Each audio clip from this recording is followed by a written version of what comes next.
Chrysler Corporation was formed 100 years ago, June 6, 1925, by Walter P. Chrysler, a highly paid executive from Buick. He acquired Maxwell Motors and renamed it Chrysler. He rapidly grew sales to become the third largest automaker in the U.S. In 1928, he began construction of the iconic Chrysler Building in New York and was named Time Magazine's Man of the Year. The 1934 Chrysler Airflow was a jaw-dropping, streamlined design that really didn't catch on with buyers back then, but is considered groundbreaking now. Chrysler shifted gears during World War II, contributing to the arsenal of democracy. A peculiar example was the multi-bank engine used in some Sherman tanks. It consisted of 5 inline-6 engines smashed together. After the war, they picked up where they left off, embraced the jet age with big coupes like the luxurious New Yorker and the sporty Chrysler 300. In 1958, they offered autopilot. Yeah, that's what they called their first cruise control system.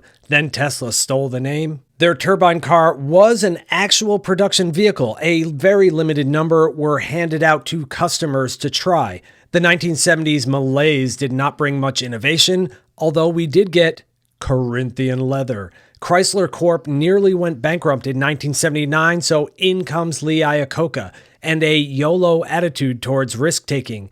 Bodies were shared across Chrysler, Dodge, and Plymouth brands to reduce cost. In 1998, there was the so-called merger of equal with Daimler-Benz that did give us the Chrysler Crossfire, nice, and the PT Cruiser. Mercedes sold off most of Chrysler to a private equity firm in 2007, and like most private equity acquisitions, it went bust during the Great Recession. A government bailout and an arranged marriage to Fiat gave Chrysler another near-death experience. There was the unforgettable M&M commercial promoting the very forgettable Chrysler 200.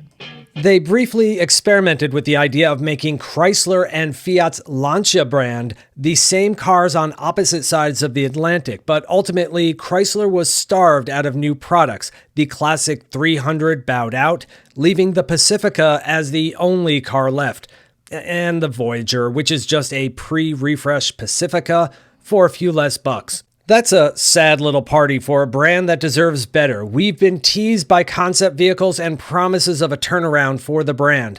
I don't know what the future holds for the Chrysler brand, but I hope you enjoyed this brief look back at its past.